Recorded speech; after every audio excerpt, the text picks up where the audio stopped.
Bonjour à toutes et à tous et bienvenue à ce nouveau Good Morning Market du vendredi 20 mai 2022. Visiblement, l'aversion au risque prévaut toujours sur les marchés boursiers. Il y a des inquiétudes concernant le resserrement agressif de la politique monétaire afin de freiner l'inflation élevée le ralentissement économique continue de tenailler les investisseurs. On notera également que certaines données économiques dont on a pris connaissance hier étaient relativement décevantes et on a eu encore une nouvelle série de mauvais résultats trimestriels. Tout cela continue de peser sur le sentiment de marché. Alors on a pris connaissance récemment des faibles performances des détaillants dont les bénéfices sont quelque peu épuisés par l'inflation. Alors, il faut accorder une attention particulière aux résultats du troisième trimestre de Cisco. Ça correspond à la période de février-avril et cela reflète non seulement l'impact de la guerre Russie-Ukraine, mais aussi la nouvelle vague de mesures de confinement en Chine. Et donc, c'est la raison pour laquelle la société a décidé de réduire ses prévisions de revenus. La situation géopolitique en Europe et la situation de la pandémie en Chine amplifient les perturbations de la chaîne d'approvisionnement. Et donc, il sera intéressant de voir ce que les banquiers centraux vont faire pour éviter une éventuelle récession dans un tel contexte. Et c'est un contexte qui pousse Walmart et Target à prolonger leur forte baisse de mercredi. Les données publiées n'ont pas été en mesure d'améliorer le sentiment de marché, étant donné qu'on a pris connaissance des données de la Fed de Philadelphie, des demandes d'allocation chômage, les ventes de logements existants, et tout cela suggère que l'économie ralentit. Ça ne vient pas rassurer les investisseurs. Sur le front des données, toujours sur le front des valeurs, des actions, on notera que les dirigeants de Twitter ont déclaré aux employés que l'accord avec Elon Musk se déroule comme convenu et qu'ils ne comptent pas renégocier le prix. Sur le front de la politique monétaire à présent, la Banque populaire de Chine a réduit le taux préférentiel des prêts sur 5 ans de 4,60% à 4,45%. Ça devrait améliorer le sentiment et permettre la hausse peut-être en début de séance européenne. Le taux préférentiel des prêts à un an, quant à lui, est resté inchangé à 3,70%. Sur le vieux continent à présent, les minutes de la BCE qui ont été publiées hier suggèrent qu'il y a de fortes chances pour une hausse des taux en juillet. Un mot sur la pandémie, un mot sur peut-être une nouvelle pandémie. Il y a eu un cas probable de monkeypox, on en a parlé, qui a été identifié en Nouvelle-Galles du Sud, en Australie, et un autre également en Île-de-France. Donc voilà pour ce nouveau virus qui semble se propager, hein. On a eu un nouveau cas aux États-Unis. C'est un virus qui date des années 80, on en a parlé hier. Il me semble que Bill Gates avait même abordé un éventuel prochain virus avec un vaccin déjà existant. Bon, en tout cas, nous avons ce risque qui commence à prendre forme, hein, petit à petit. Est-ce qu'on entre dans une période où on va enchaîner les pandémies? Dans ce cas-là, quel serait l'impact sur l'économie? Quel serait l'impact sur les marchés? Après, effectivement, hein, ce n'est pas le plus grave. Il faut dire que il est relativement létal, hein, ce virus. Il me semble qu'il a 10% de mortalité, ce qui est tout de même énorme, hein, bien entendu.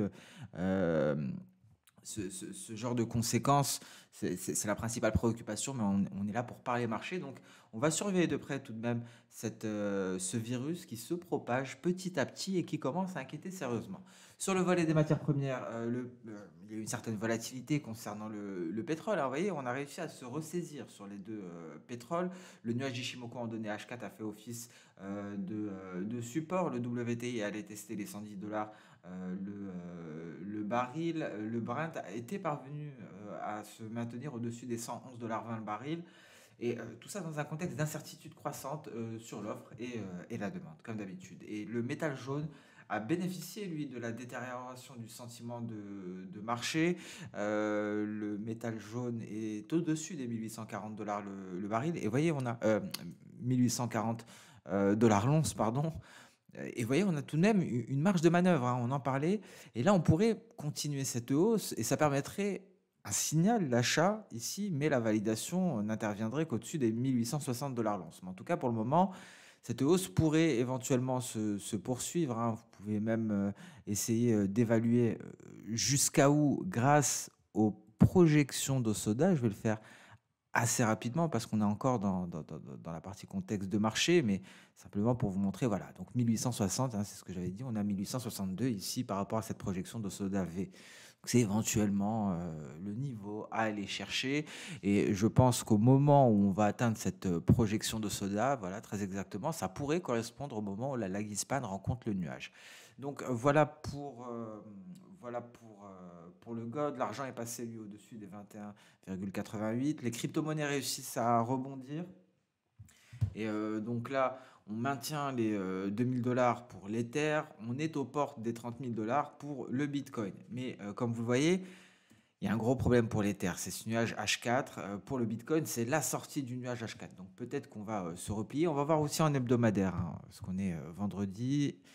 Et donc, il est toujours intéressant de voir les prix en hebdomadaire. Alors, on passe à présent sur le compartiment action avec le DAX en données journalières. Donc, voilà la résistance. C'est notre nuage ici. On est au-dessus de la Kijun. Bon, on peut retirer cette projection d'Osoda qui n'a plus d'utilité à l'heure actuelle. Donc, un rebond qui semble se poursuivre après une séance catastrophique mercredi. On a on est bien loin d'avoir effacé la baisse de mercredi, hein, vous voyez. Il faudrait pour ça sortir du nuage par le haut et enfin réussir à se hisser au-dessus des 11 200 points. Alors que nous disent les données H4? Alors ici, on allait plus loin que ce à quoi on s'attendait, hein. On avait abordé un éventuel test de ce support hier à 13 800 points. Alors vous voyez comme on l'a pulvérisé pour aller chercher le retracement de Fibo à 23,6%. Retracement de Fibo qui se base sur ce repli-là. Alors, hier, j'avais dit qu'effectivement, un test de ce support ici serait un bon point d'entrée.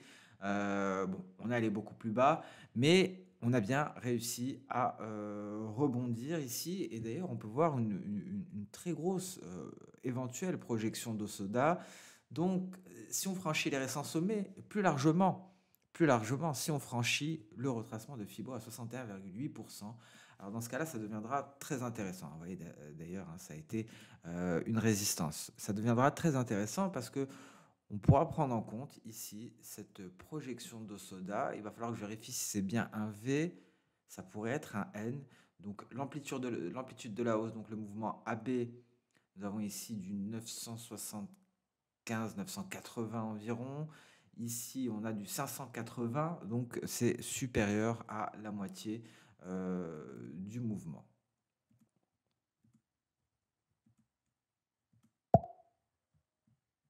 Et vous voyez, on pourrait aller assez haut, hein, 15 228 points, si on casse le retracement de Fibo à 61,8%. Donc c'est pour ça qu'on va vraiment suivre de près ce mouvement. Est-ce qu'on va avoir un aussi bon vendredi que la semaine dernière, hein? C'était, il me semble, la plus belle séance de la semaine. Alors à suivre, en tout cas, la cassure des 61,8% serait un très bon signal. Et là, on pourrait envisager un retour au-dessus des 15 000 points, voire 15 230 points environ. Et donc c'est plutôt encourageant sur le Nasdaq et le S&P 500 notamment. Alors en journalier, on ne voit pas grand-chose. Tout ce qu'on voit, c'est une tentative de reprise et de se hisser au-dessus des 12 000 points, du seuil psychologique des 12 000 points. Mais ici, c'est beaucoup plus intéressant à donner H4. Souvenez-vous, on avait parlé de l'éventuelle formation d'une épaule tête-épaule inversée. C'est ce qu'on avait vu en début de semaine. Ça nous avait donné une petite lueur d'espoir. Malheureusement, on n'est pas parvenu à franchir la ligne de coup. La ligne de coup, c'est ce retracement de Fibo à 23,6%. Vous voyez, ça se base sur ce repli-là. Et donc, on n'avait pas franchi cette ligne de coup. Le marché se replie. La forte baisse que l'on a connue mercredi, on va chercher un précédent creux. Et on redémarre à la hausse. Donc ici, on passe d'une éventuelle épaule-tête-épaule inversée à un éventuel double creux. Et la ligne de coup est la même. C'est ce retracement de Fibonacci à 23,6%. Donc le support des 11 685 a tenu, encore une fois. Ça permet la formation d'un second creux. Et ici, en plus, on peut s'imaginer un Nasdaq qui vient longer le nuage et qui tente de traverser à ce niveau-là. Et dans ce cas-là, ça nous permettrait d'aller chercher notre ligne de coup. Et si cette ligne de coup casse, dans ce cas-là, nous avons un signal d'achat. Ce qui est très intéressant ici, c'est que on aura déjà dans ce cas-là, on va imaginer si ce scénario venait à se concrétiser. On aura déjà un signal d'achat Ishimoku à ce niveau-là. On va le voir ensemble à la sortie du nuage. Ce signal Ishimoku ne sera validé que lorsque la lagging span, à son tour, se désengagera du nuage et donc qu'elle n'aura plus d'obstacle. Donc ici. Et donc concrètement, cela veut dire que si cette figure venait à se finaliser, donc si on avait ici une cassure de la ligne de coup,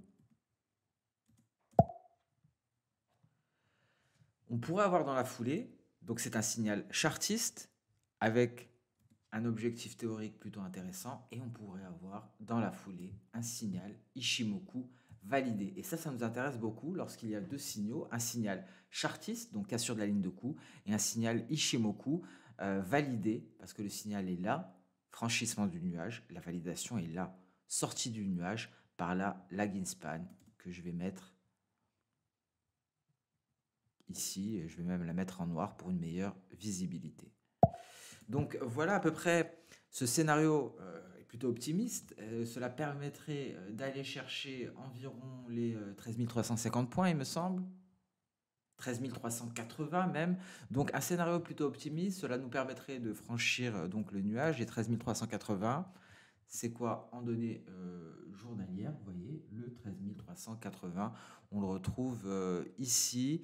C'était un support que l'on avait marqué, un niveau que l'on avait marqué. Pourquoi? Parce que tout simplement, ça correspondait au moment où l'on entre en bear market, c'est-à-dire en repli depuis plus de 20% depuis les récents sommets. Donc un niveau très important. 13 380, 13 400, on l'avait déjà ici en données journalières.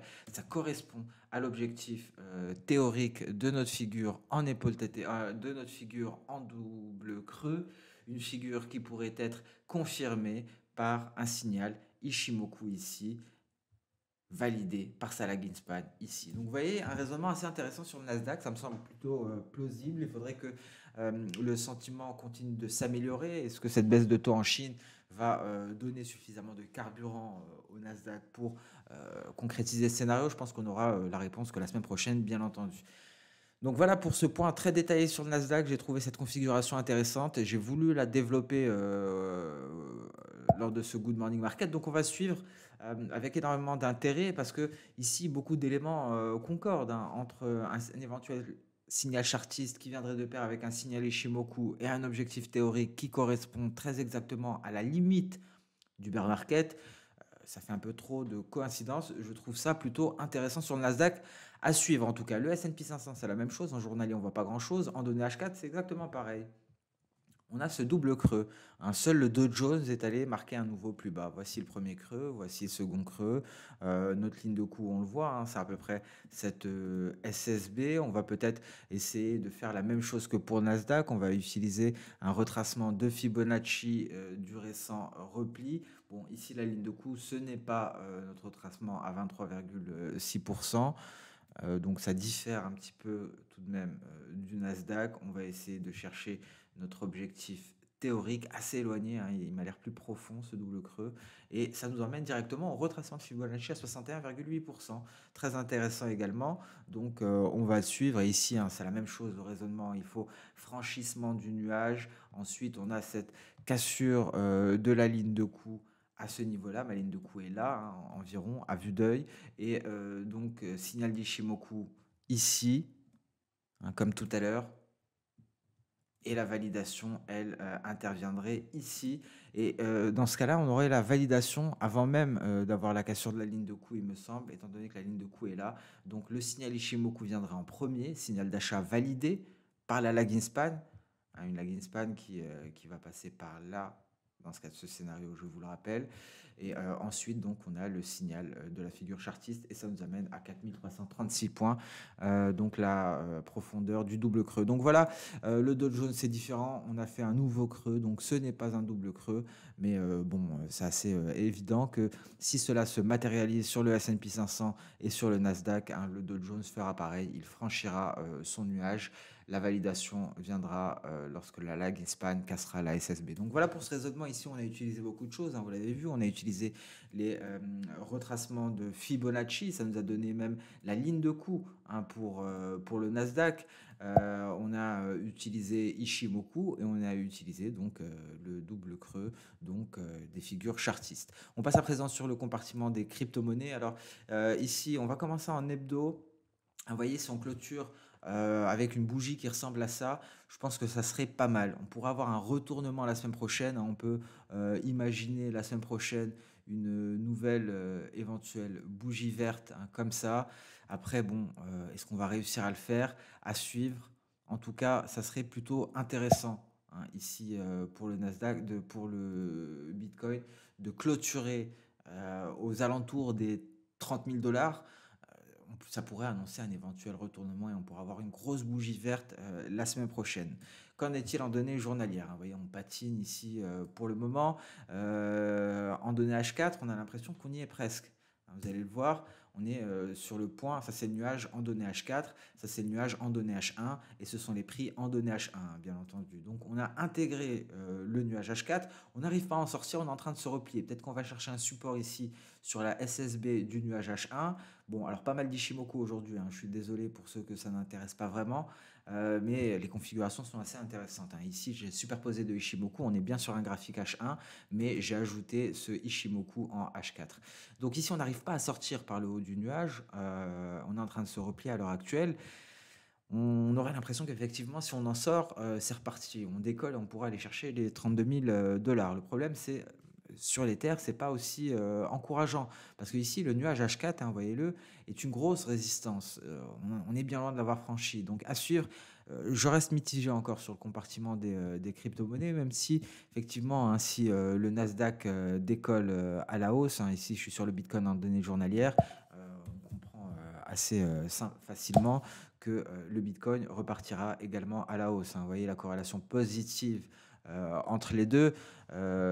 Effectivement, depuis l'arrivée des institutionnels sur ce marché-là, c'est une très bonne chose. Ça donne, on a plus confiance en ce marché-là, mais malheureusement, ça crée cette corrélation. On a une corrélation avec le Nasdaq de 0,66, corrélation avec le S&P 500 de 0,74 à un plus haut. Donc voilà les conséquences de l'arrivée des institutionnels sur le marché des crypto-monnaies, cette corrélation positive avec les indices américains et notamment les valeurs technologiques. On passe à présent sur le compartiment des matières premières. On va voir le gold se ressaisit. Alors honnêtement, je ne m'y attendais pas. Donc il se ressaisit ici. Il est sur le point de sortir du nuage. En cas de sortie du nuage, hein, on a une certaine marge de manœuvre pour la lag Spain. Ici, on pourrait aller chercher les 1860 $ l'once. À suivre, hein, pour le moment, moi je préférerais attendre que l'on se hisse au-dessus des 1870 $ l'once pour envisager une réelle reprise haussière, hein. En tout cas, vous voyez, c'est assez encourageant. On met un terme à ces creux et sommets de plus en plus bas. Donc peut-être un retournement de marché ici qui sera confirmé à 1870 $ l'once. Pétrole WTI, donc beau rebond hier, on est aux alentours des 110 $ le baril. Vous voyez ici en données H4, ça semble très intéressant. On revient se poser sur cette oblique baissière qui reliait les récents sommets. Donc peut-être un point d'appui ici pour le pétrole. Et cette projection d'ailleurs devient une projection E sans multiplieur. Et on va beaucoup plus haut dans ce cas-là. Dans ce cas-là, on va directement à ces sommets-là, hein, aux portes des 130 $ le baril. Donc voilà pourquoi c'est très intéressant. Pour voir un pétrole WTI aller chercher les 128,50 $, il faudrait franchir les 113,50 $. C'est ce qui permettrait de nous donner un signal. Pour le moment, c'est très intéressant, donc il faut casser ce niveau. On est revenu sur l'oblique baissière qui relie les sommets. On a ici un nuage, c'est le nuage journalier, un daily cloud, le nuage journalier en support. On a la Kijun H4 également ici en support qui vient renforcer ce nuage journalier. Donc ça sent plutôt bon pour le pétrole WTI. Concernant le gaz naturel, vous voyez, on est toujours en train de patiner. On va peut-être attendre la cassure des 78,6%. Les perspectives sont toujours aussi haussières. Pour le blé, c'est intéressant aussi, de la même manière que pour le pétrole, visiblement, on a un pullback. Et c'est peut-être le point de redémarrage des prix du blé, de la hausse du blé, hein. Vous voyez, ça tient bon. Pullback ici. pourrait éventuellement repartir à la hausse. Mais exactement pareil, hein, il faut attendre la cassure des 78,6% pour espérer aller chercher le 1352. Ceci étant dit, rapide coup d'œil sur le marché d'échange avec un billet vert qui se replie considérablement, hein. Donc finalement, il n'y a pas eu de reprise immédiate. On pourrait aller plus bas, aller chercher les 102,300 ici. En tout cas, cela a favorisé, et vous voyez, hein, cette sortie de nuage par le bas qui nous dit qu'on pourrait aller effectivement plus bas, hein. C'est un signal Ishimoku de vente qui a été validé. Et vous voyez, hein, ça fait assez longtemps qu'on n'a pas franchi ce nuage. La dernière fois, c'était une fausse cassure du nuage. Est-ce qu'on va avoir le même scénario cette fois-ci? Est-ce que ça va être une fausse cassure? Est-ce qu'on va repartir, refranchir le nuage comme on l'a fait à ce niveau-là à la fin du mois de mars, il me semble? À la fin du mois de mars, très exactement. Donc à suivre. En tout cas, c'est un point crucial parce que si on part chercher la Kijun et pire que ça, si on la casse, c'est un réel retournement ici que l'on pourrait vivre sur le billet vert. En tout cas, cela profite à l'euro dollar qui va chercher les 1,05 88, l'euro dollar qui pourrait aller, qui pourrait étendre sa progression jusqu'au 1,06 50 jusqu'à la Kijun. Mais on est bien loin d'avoir un retournement de marché ici.